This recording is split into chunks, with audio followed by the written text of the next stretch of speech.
What better be emergency? Hi, I'm at the corner of Pleasant Hill and John Young Parkway. I'm in a Walgreens.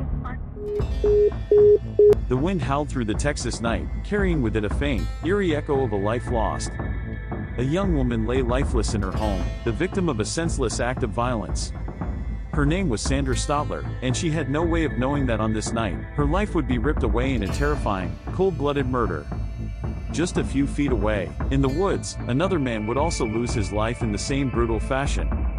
Sandra's son, Adam, would be dragged into a horrifying trap, one that he couldn't escape. And it was these moments, these horrific, fleeting moments, that would change the lives of everyone involved forever. Two young men, their fates twisted by troubled pasts and dark choices, had plotted this massacre with cold, calculating precision. Before we dive into today's story, make sure to like this video and hit the subscribe button so you don't miss out on any of our gripping content. Michael James Perry and Jason Aaron Burkett, the names would become synonymous with terror, their tale a chilling testament to what can happen when two lives, already broken by their upbringing, spiral into destruction. What started as a plan to steal cars would evolve into a spree of murder, deceit, and manipulation. But how did it all come to this? Michael Perry's life, from the very start, was marred by rejection. Born to a teenager, he was given up for adoption at birth and placed into a family that tried, but ultimately failed, to contain his violent tendencies. His biological mother had abandoned him, and though his adoptive parents tried to guide him, he fought at every turn. They enrolled him in multiple treatment programs and reform schools, desperate for a cure. But nothing seemed to work. Each time they thought they had reached him, Michael rebelled, sinking deeper into a life of defiance, theft, and addiction. His story was one of missed opportunities, a man who had everything in front of him but chose to throw it all away. As he grew older, his world became darker. He lived on the streets, turned to substances, and, in the end, became a predator, ready to harm anyone in his path. Jason Burkett, on the other hand, had been born into a life of suffering. His mother, a substance addict, neglected him and his siblings, leaving them to fend for themselves. His father, a career criminal, had beaten him and his family into submission, leaving deep scars on his psyche. Jason, though a victim of his circumstances, had become someone capable of unspeakable violence. He had witnessed his father abuse his mother, and the trauma he experienced at the hands of his father shaped the man he would become. Despite the abuse, he continued to idolize his father, even as he tore apart his own family. He was broken, perhaps beyond repair, and his bond with Perry would ignite a chain of events that would forever alter the lives of those around him. It was in the autumn of 2001 that Perry and Burkett's paths crossed.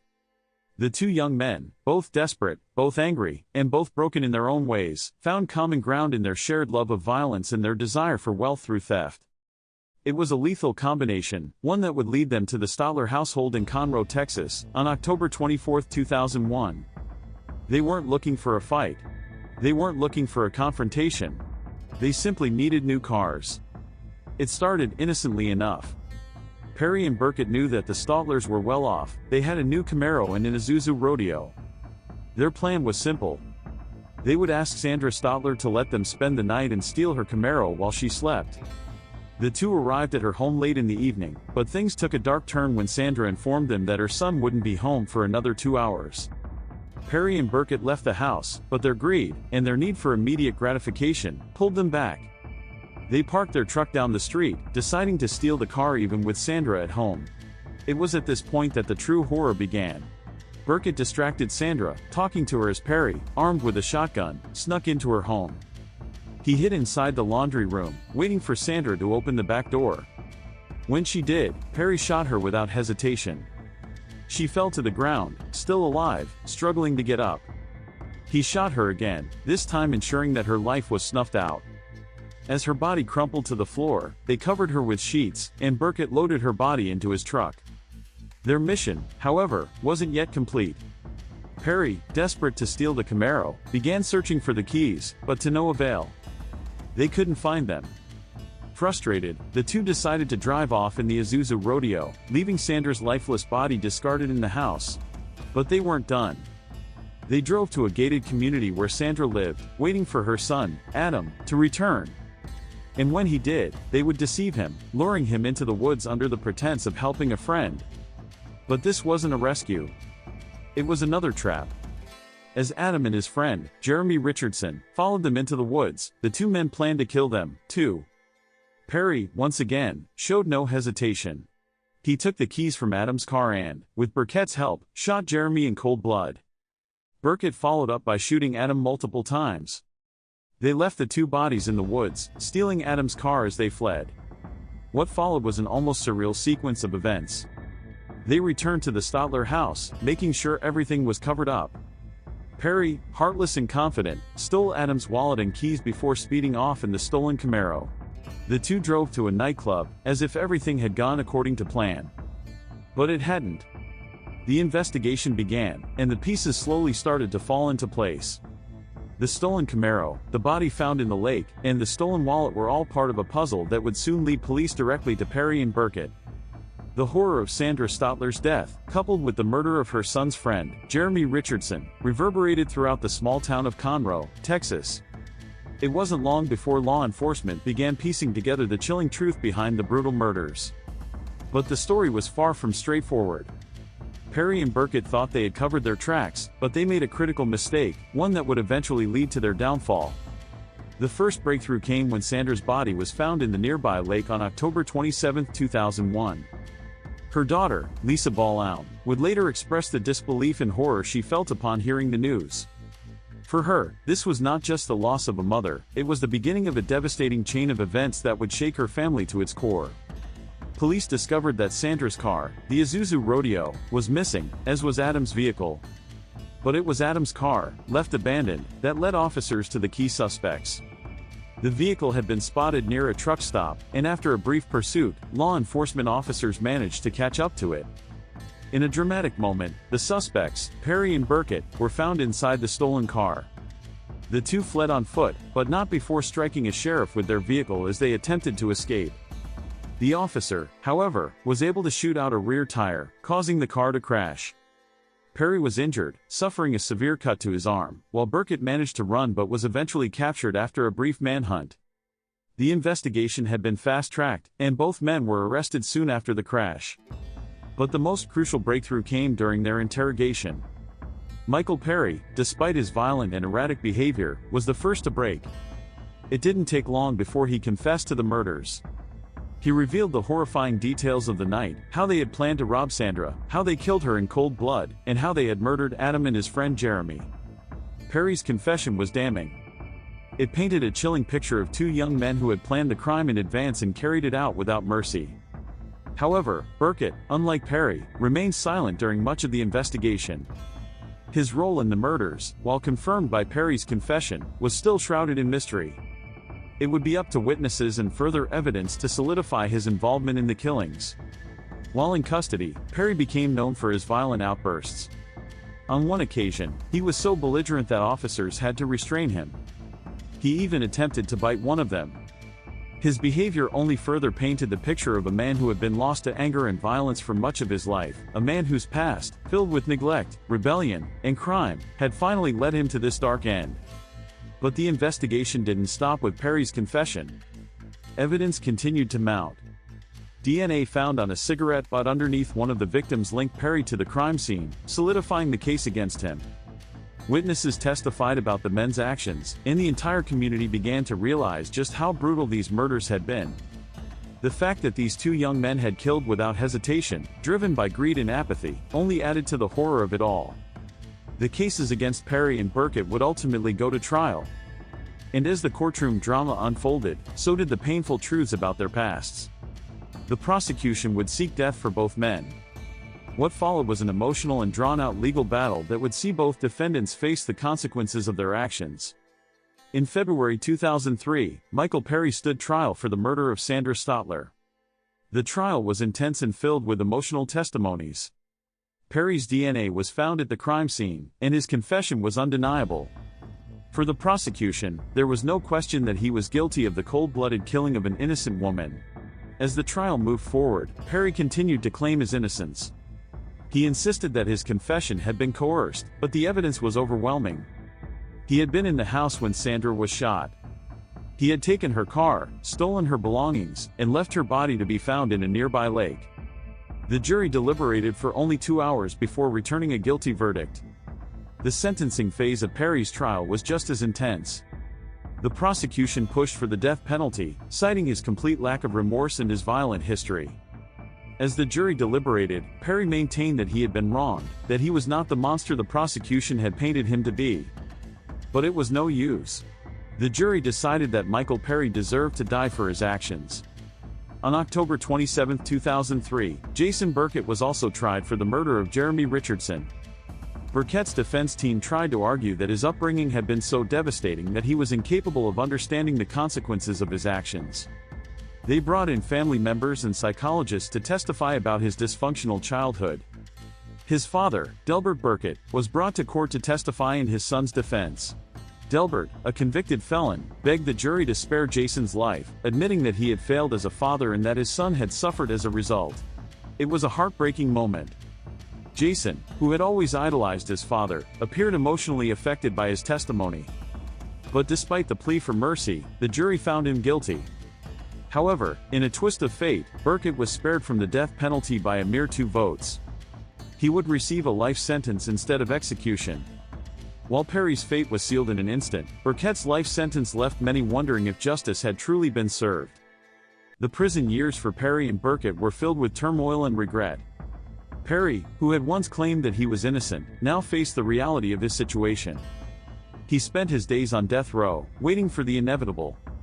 He became known for his violent outbursts, a man who had been lost to his rage for so long that the prospect of death barely seemed to faze him. In a documentary filmed just before his execution, Werner Herzog interviewed Perry, exploring the depths of his psyche. Perry spoke about his troubled past, acknowledging that he had been given many chances in life but had squandered them all. He spoke of his regrets, but his words rang hollow. He had murdered 3 people in cold blood, 2 of them in an act of unprovoked violence, and he would never escape that fact. Perry's execution was scheduled for July 1, 2010, and in the final moments of his life, he expressed his remorse. But the words were too little, too late. As the lethal injection was administered, Perry's last words were, "Yes, I want to start off by saying to everyone that's involved in this atrocity that they are all forgiven by me. Mom, I love you. I am ready to go, Warden. Coming home, Dad, coming home, Dad." His execution marked the end of a tragic tale, a tale of a young man who had every opportunity to change but chose the path of destruction. The aftermath of Michael Perry's execution was not the closure that many had hoped for. For the families affected, the story of the murders and the twisted lives of those involved would remain forever etched in their memories. Even though the legal process had been carried out, there was no real sense of peace for those who had lost loved ones in such a brutal, senseless act. For Lisa Stotler-Ballaum, the aftermath of her mother's murder was a complex and painful journey. She had been deeply affected by the brutal loss of her mother, Sandra, and her world had been shattered in ways she could never have prepared for. But it was not just the physical death of her mother that haunted her, it was the moral dilemma of how to handle the fate of those responsible for the crime. When Michael Perry was executed on July 1, 2010, Lisa did not find the peace that some might have expected. In fact, she expressed that she took no joy in his death. There was no satisfaction in knowing that he had been executed for his crime. Despite the profound pain and anger she felt, she recognized that Perry was still a human being, one who had once been a 19-year-old kid with potential, but who had been lost to a life of violence and destruction. Lisa would later say, "I needed to look into his eyes and see if he was the monster I had made him out to be, because he was just a 19-year-old kid at the time." But when she did see him, when he uttered his final words, she felt certain. "When he said that, I knew that he was. I knew that justice had been served," she said, reflecting on her final encounter with Perry's words during his execution. In that moment, Lisa understood the harsh reality that Perry's death was not a triumph but a tragic, unavoidable end to a life that could have been different had he made different choices. The justice system had done its job, but for Lisa, it would never undo the pain or bring her mother back. Michael Perry's execution was the end of his life, but his story, like so many others in the prison system, served as a grim reminder of the long-reaching effects of crime and punishment. Perry had confessed to the murders, and his trial had been swift, but that did not eliminate the questions about how he had ended up where he was. His background, riddled with neglect, drug abuse, and an inability to conform to societal expectations, painted a tragic picture of how far a person could fall when the support systems failed. Despite his brief moments of remorse, Perry's path to the death chamber was marked by years of violence and defiance. His last words, which focused on forgiveness, seemed to come too late, and there was a certain eerie finality in his declaration that he was coming home to his father. His adoptive father had passed away months earlier, and it was as if Perry was seeking some kind of redemption, yet redemption was no longer possible. In his final moments, it was clear that he knew the consequences of his actions, but it was also clear that it would never be enough to undo the harm he had caused. While Michael Perry's story came to a tragic end, Jason Burkett's life was far from over. The court had spared him from the death penalty, but his life sentence meant that he would spend decades behind bars, assuming he was not granted parole. Burkett's case had been heavily influenced by his childhood experiences. Born into a family filled with dysfunction, abuse, and neglect, Burkett's story was a tragic one of a young man who had been failed by almost every institution meant to help him. The courtroom drama, fueled by the testimony of his father, Delbert Burkett, had been emotionally charged. Delbert had begged the jury to show mercy, acknowledging the failure of his parenting and the consequences it had on his son. His plea for mercy had been moving, but ultimately, it could not undo the fact that Jason Burkett had taken a life. Yet, the jury had spared him. Burkett's defense had focused on his troubled upbringing and addiction issues, with the hope that the jury would see a young man who could still be rehabilitated. While it was clear to some that Burkett had committed unspeakable acts, others saw him as a product of his environment, an individual who had been scarred by his father's abuse and the destruction of his family. For these reasons, his life sentence was not only a punishment but also a complicated moral question. As for Jason's father, Delbert Burkett, his own life was marked by his own criminal history and failures as a parent. After spending much of his life behind bars, Delbert found himself imprisoned across from his son at one point. The parallels between father and son were not lost on either of them. Delbert, who had been a violent, abusive figure in his family's life, was now witnessing his son face the consequences of a life steeped in violence and crime. Delbert's attempts to reach out to Jason and express remorse were not enough to change the course of Jason's fate. Despite Delbert's own troubled life and his desire for redemption, the consequences of their actions were irreversible. Delbert passed away in June 2022 at the age of 66, leaving behind a legacy filled with regret and missed opportunities. He had failed his son, just as he had failed so many others. Jason Burkett's life in prison has been marked by attempts at redemption. He has faced multiple unsuccessful parole appeals, each time reaffirming the fact that his crimes were unforgivable. While he has served time for his role in the murders, his future remains uncertain.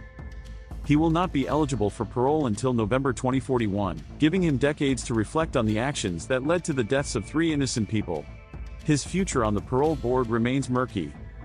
Many argue that his rehabilitation efforts have been significant, while others contend that the violent nature of his crimes should prevent his release. Only time will tell whether Burkett will ever walk free again, but one thing is certain, the consequences of his actions will forever haunt him. The case of Michael Perry and Jason Burkett remains a grim reminder of the depths of human darkness, 2 young men who, due to their own choices and actions, irrevocably altered the lives of countless people. Their story is one of destruction, of lives taken too soon, and of the complex intersection between environment, upbringing, and individual accountability. As for the families left behind, Lisa Stotler-Ballaun, who lost her mother and brother, and others who suffered from this tragedy, the scars of the murders will never fully heal. But perhaps, in their own ways, they have found some semblance of peace. For Lisa, it is the recognition that justice, while painful, was served. For Burkett, his future remains uncertain. Only time will reveal whether he truly deserves a second chance at life. The case of Perry and Burkett is yet another tale to add to the endless list of tragedies that will never fade from memory. Thank you for watching. If you found this story intriguing, don't forget to like and subscribe so you never miss another video.